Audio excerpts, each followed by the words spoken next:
Welcome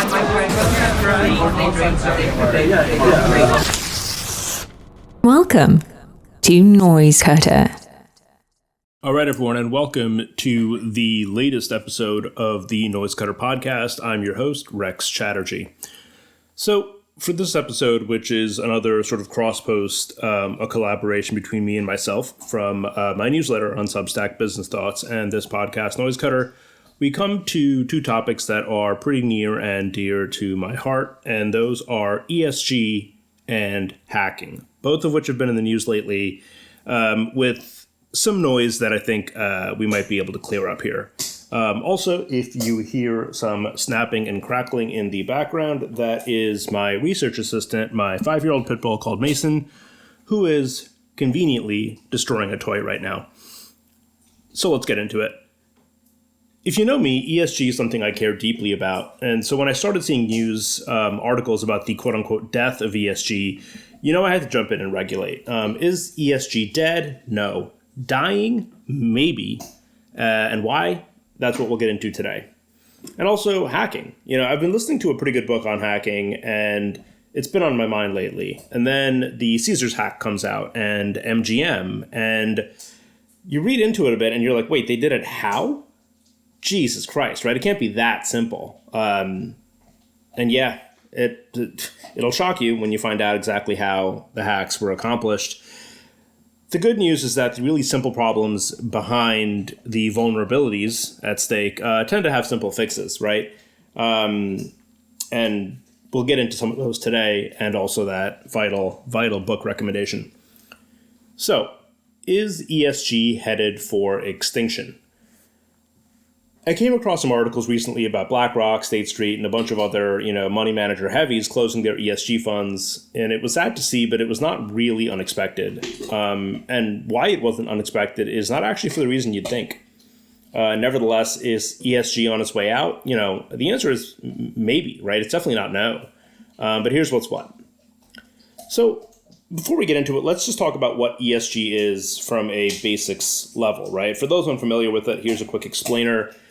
ESG is the sort of new movement in corporate governance to advance initiatives focused on the environment, social causes, and better governance, right? So getting away from all the corporate speak, it's just a nice bucket to put a lot of things in that folks, typically on the left and center left feel are important, right? Such as like reducing carbon footprint, making supply chains more sustainable, increasing diversity on corporate boards and in management roles, keeping a better eye on not breaking the law as a company, and things like that, right? But so the problem is that in the world today, we seem to have two kinds of people, right? And it's becoming ever more polemic, maybe.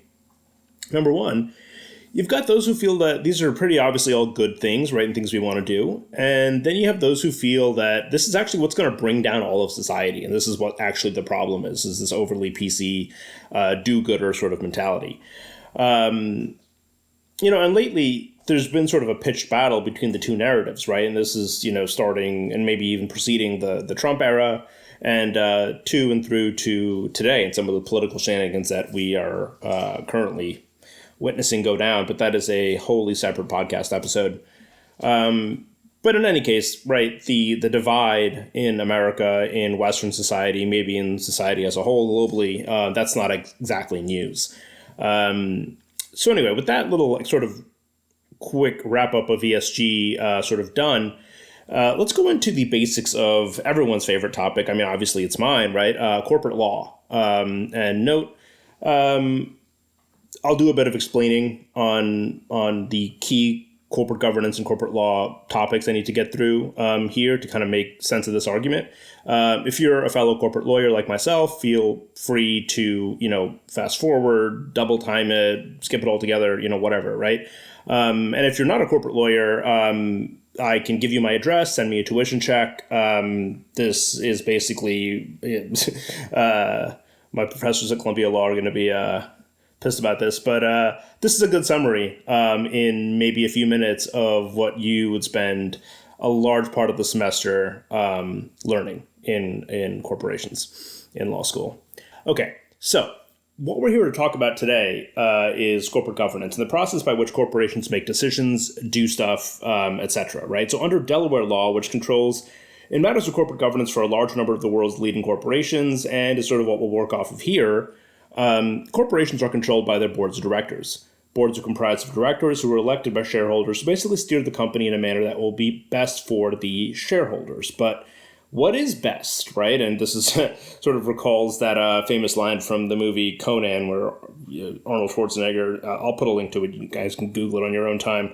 But what is best for shareholders? So is it money? Because, I mean, everyone likes money, right? Hell, it's the reason why people buy stock, right?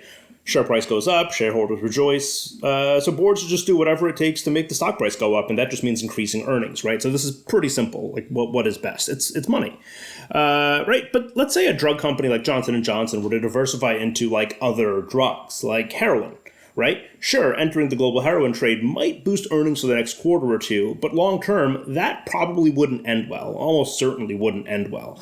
So there's this issue of term, right? Like, yeah, we can do like shady crap to like boost earnings in the short term, but long term, that's not a good idea. So we have to consider, earnings not just now, but also for the future, for the long term, right? And so the mandate is really to maximize value over time, right? And now this is where things get complicated because boards don't get issued their very own like personal Nostradamus, right? There's no AI app, unless Bezos has one that I know of that'll actually predict the future accurately, right?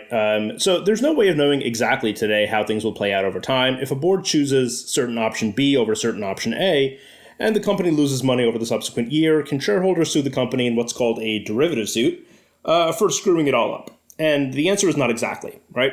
Under Delaware law, directors are protected by what's called the business judgment rule, which provides a shield from liability for a director so long as they've taken informed action in good faith with an honest belief that the action they've taken is in the best interests of the corporation, right? And I'm just kind of paraphrasing there. But that's super clear, right? I know. Yeah, corporate law is basically just paint by numbers. I don't know why people go to school for this stuff. It's so simple, right? Just be informed, good faith, and be honest. Sadly, it's actually not so simple, right? And we'll get into exactly why that is with respect to ESG right now. So the case for ESG. So now that we've mastered corporate law, it's time to figure out how ESG fits into all of this, right? And at the end of the day, corporate boards need to focus squarely on maximizing profit over time. ESG initiatives, for the most part, aren't concerned with near-term profits or profits at all. At first blush, it appears that we're actually at an impasse here, right? ESG, not about profit. Corporate boards must focus on long-term value / profit. Can a board ever do anything that's ESG related without violating fiduciary duties? Here we go, right? But what happens at a company when global stocks of its required raw materials, like think of a paper company, what if their timber stocks fall precipitously, thereby raising production costs and decreasing margin?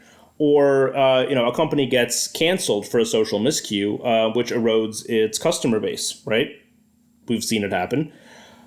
Or to a company that gets fined into oblivion for regulatory infractions. And, those are headlines that they're hard to miss nowadays, right? Massive fines for, financial institutions, but not just financial institutions, right? Their regulators are perhaps some of the harshest in the world, certainly in America. But the FTC has really stepped it up, and other regulators as well, right? And in the EU, data privacy, first of all, it's scary what can happen. And so these are all very, very sort of real risks, right? And that gets into sort of my next point. For the lion's share of companies out there in the world, these are all risks. And if you ask me, ESG is just risk management rebranded.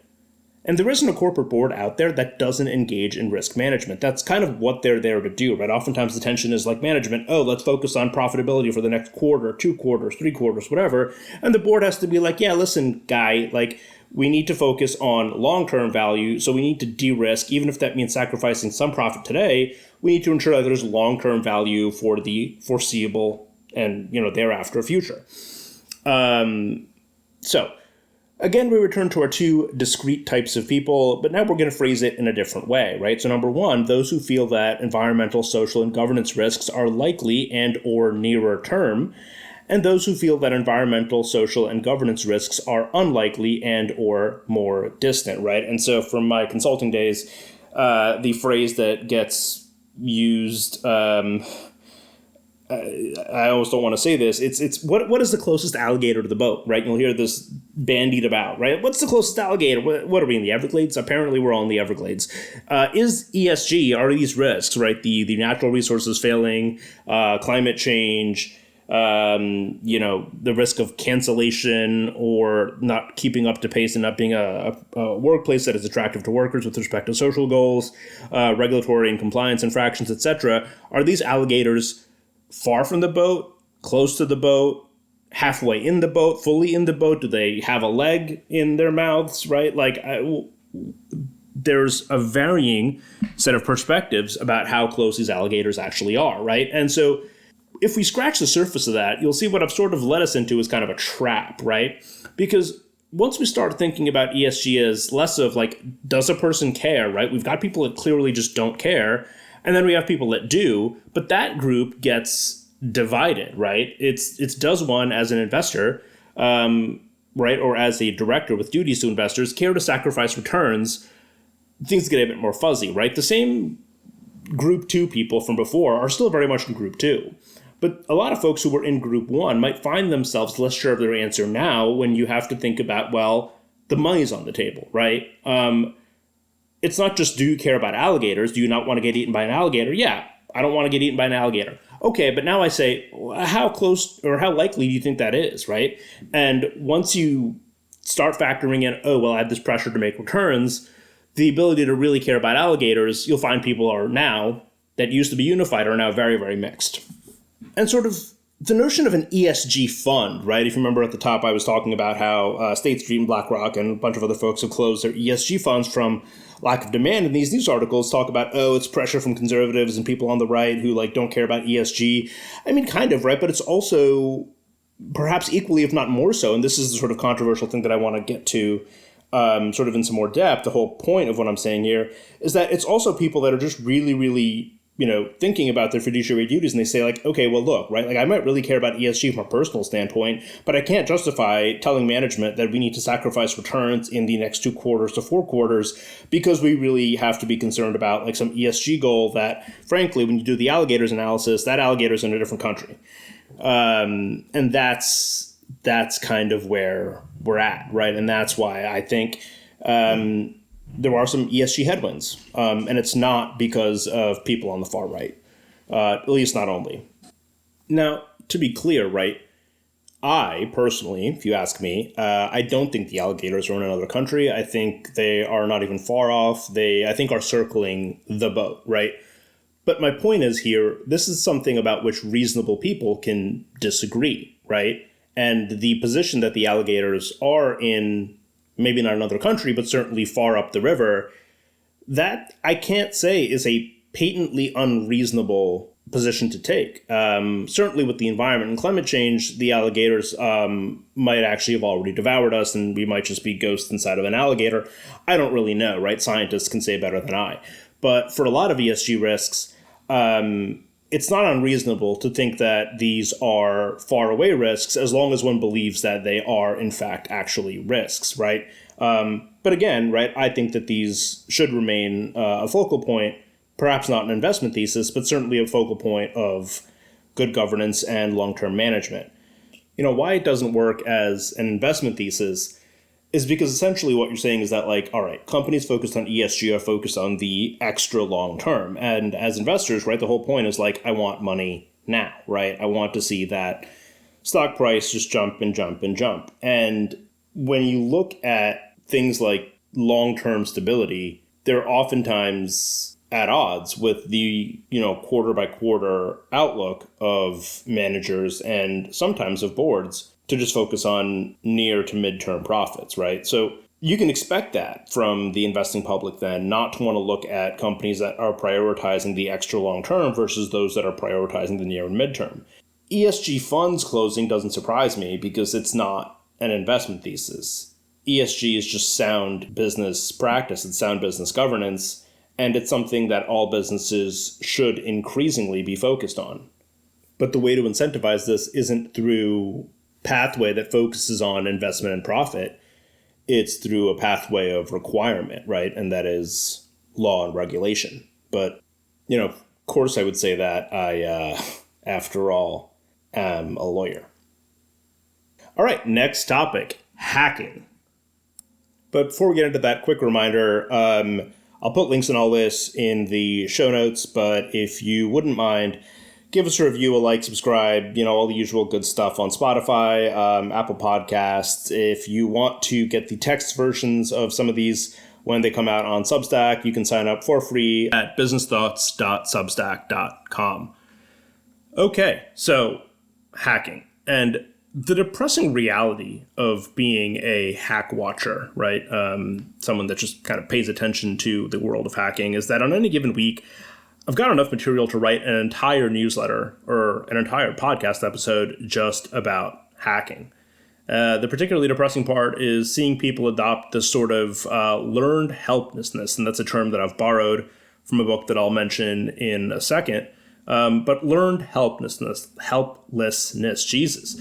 After hearing about so many large institutions succumb to hacks, and what is this learned helplessness? It's really just an academic way of saying beaten into submission, right? It's like, oh man, the hackers are so powerful, they can take down all these big companies that have all these resources, and so little old me, I'm just, it's going to happen, I'm going to get hacked, and I'm just going to, not take any reasonable precautions to protect myself from being hacked because, well, it's just going to happen anyway, right? So I'll just be helpless, or I'm learning to just accept it and be helpless. And that is a big part of the problem, right, with contemporary cybersecurity and hack prevention is that behavior. And there's a great book. It's called Fancy Bear Goes Fishing, and it's by a guy called Scott Shapiro. He's a professor at Yale Law School. Obviously, I don't need to tell you this. He's clearly an extremely bright person, and his book is amazing. And he goes into this topic of learned helplessness in much more exacting detail. But so when I write or create about hacking, I try to focus on the how as much as the so what. Right? But the how is much harder to write about to an audience that, in most cases isn't deeply interested. Is not deeply interested about the ins and outs of cybersecurity, right? If you were, you'd be a cybersecurity professional, and I'm happy that you're listening to little old me talk about this stuff. But for the most of you, you're not cybersecurity pros. And so the how can get kind of boring, right? But what makes this job sort of easy, right, writing about the how, is that it's often so gobsmackingly stupid that it gets people to give me, the most prized reaction from anybody that writes or, does podcasts or whatever, which is the reaction of, you've got to be fucking kidding me. And that's exactly what you're going to say once I tell you exactly how these hacks went down. And so here we go, right? In this day and age, the internet having been around for so long now, you'd think that big companies and their armies of security researchers have been able to do, a lot to make hacking so much harder, right? And surprise, ding, ding, ding, they have, right? The technical side of hacking is quite frankly not as easy as it used to be, and it keeps getting harder every day. But the one thing that companies like Google and Microsoft and your more specialized cyber defense firms like, CrowdStrike and ESET and Trend Micro, what these guys can't figure out, because it's God's work, not theirs, is to make individual people, smarter. And that's right, folks. The success of so many huge hacks has hinged in each case on some human somewhere across the attack surface, which is kind of what we think about when you're like, all right, I want to attack this company. All of the places and ways in which I can attack it are the quote-unquote attack surface. Some human somewhere across the attack surface has proverbially fallen for it, quote-unquote, right? And that's what happened recently with Caesars and MGM. In each case, the victim organization was subjected to an impersonation attack against its IT support system. And that is to say, hi, this is John Doe employee, and I'd like you to reset my password. Except it's not John Doe employee, it's hackers impersonating him. And based on data they scraped on sites like LinkedIn and other internet databases, they can create a pretty decent biographical sketch from which to impersonate, right? And so far from some techno wizardry or technomancy, these guys have simply just manipulated unsuspecting humans, right? And that's what the hacks and so much of hacking these days really hinges on, and it's unsuspecting humans. specifically with respect to the Caesars and MGM hacks, I still haven't been able to figure out exactly how the hackers were able to make use of the reset password, right? So did the IT help desk person set the password to say, password 123, and then just tell the fake John Doe that password over the phone, right? In this day and age, I don't think that's how it was done, right? Typically, you get these links that are sent to you via email, and you have to log into your email and click a link to reset your password. And so one has to then think, like, wait a second, how valuable could that be, right? Because this would go to, like, not your personal Gmail, but, like, your work email. And if you already had access to the person's work email, then wouldn't that give you the credentials that you're actually seeking, right? It's sort of cart before the horse. And so I'm going to dig deeper on this, and I'm going to maybe try to bring on some guests and kind of discuss this further, right? But what I'm kind of thinking of is, like, maybe they had access to email, but that wasn't sufficient to grant them, like, database or systems access, which they would need to then, like, actually do the hack, right? So the file systems that they wanted to encrypt or, download and then delete and hold for ransom, etc. There's some secondary credentialing that needs to happen that is based off of the first set of credentials, right? So, like, you have this second set that's supposedly harder, right? But all it takes is calling help desk and saying, hey, like, I have access to my email, reset my credential for the harder one and just send it to my email. I'll breach the email. Okay, now I've got access and I can breach the so-called hardened second layer. It's not actually hardened. And so that is kind of what happened, right? And so the main issue here, right, is unsuspecting humans were able to be tricked to exploit bad policies, right? This has little to do with, like, hacking as we might, from an untrained perspective, think about it, which is like, oh, I'm going to, like, write some code and inject some malware into this, like, into this buffer overflow that isn't protected, and then it gets in, and then now, I've been able to execute code on the machine that I'm trying to infect, and now I'm in from a purely technical sort of, hands-on keyboard standpoint. No, this was actually much more simple. It was they figured out that, okay, these institutions have bad security policies that they will, like, send you your password to the second hardened layer to your, like, less hard first layer. They breach the first layer, and then here you go. All they need to do is impersonate somebody, and they can get the data they need to do that from LinkedIn and from the internet. So yeah, that is the crux of it, right? It had to do with people, not actually with code or computers. And that's the gobsmackingly stupid part, right? Because there is a way to very easily defend against some of these hacks, and that's through two-factor authentication, right? And the minute I say that, people go, oh, no, not this again, not one more person telling me I need to set up an RSA key. And you've probably at this point shut this podcast off, and I'm talking to, absolutely no one. But I'm going to say it, right? Because that is the easiest and simplest way to very effectively stop these sorts of phish or voice phish, quote unquote, vish attacks, right?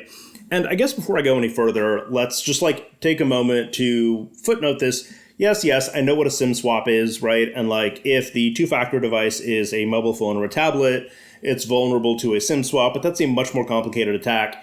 And frankly, I don't think the threat actors here, again, I'll have someone on who can verify what I'm saying here, but my semi-qualified opinion is that I don't think the same threat actors here could have pulled off a targeted SIM swap to overcome a 2FA or a two-factor authentication in these contexts. But what is two-factor authentication, right? And so it is requiring a second factor to authenticate, right? So it's like when you go in to put in your password to log into a service, you type in your username and password, it goes in, fine.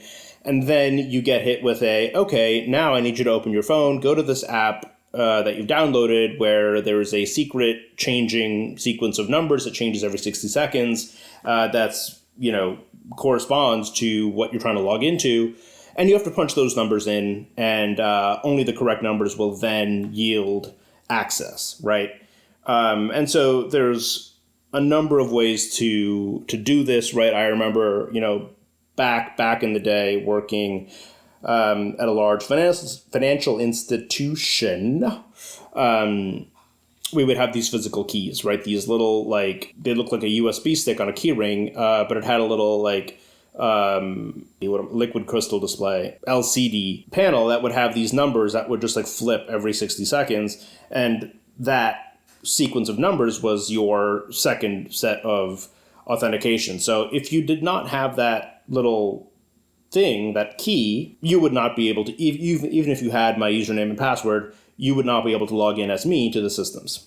Now, that was, I don't even want to say how many years ago, but it was a while ago. And we have gotten a lot better and a lot more user-friendly when it comes to 2FA, right? So there are apps, you've got Google Authenticator, Microsoft Authenticator, and you basically, when you set up 2FA, you scan in a QR code, and it puts then a little line in this, like, app that has a series of lines that have, you know, what the service is, what your login name is, and then the decaying numbers, right? So 60 seconds, every 60 seconds, it'll be a new set of numbers.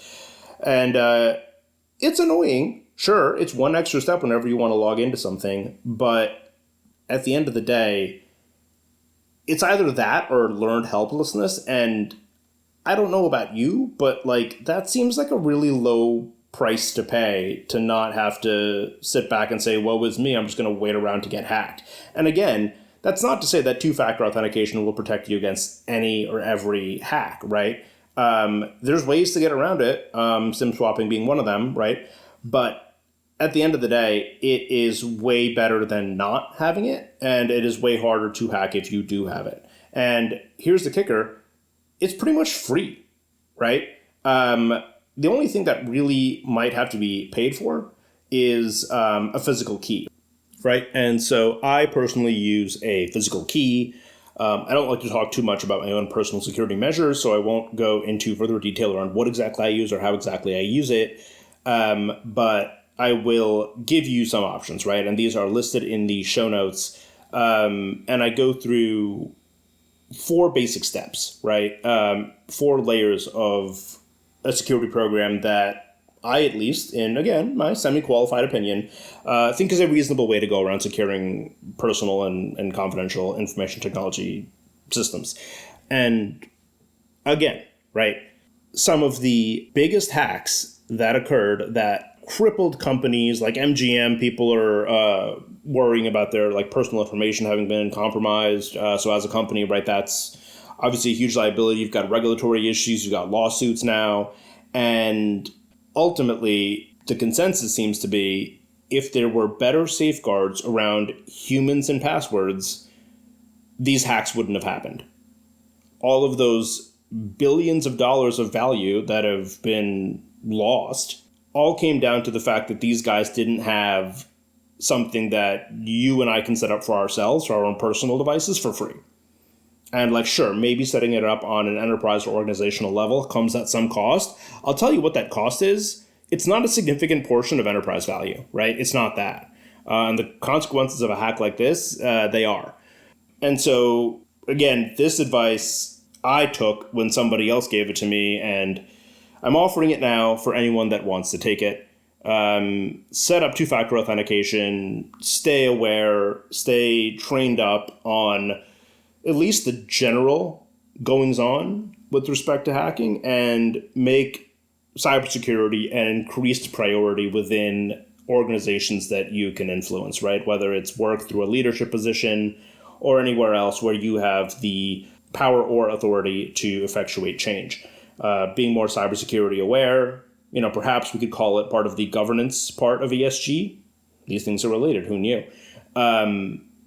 It's important stuff, and it will separate the wheat from the chaff in companies as history continues onwards. And so will this podcast. Our next episode will drop soon, and I will leave links to some of the stuff I talked about in the show notes, including Fancy Bear Goes Fishing, the book that I've been listening to that is stellar about the topic of hacking and the contemporary history of it. Okay, and that is all. Until next time, it's Rex, and I will see y'all later. Bye.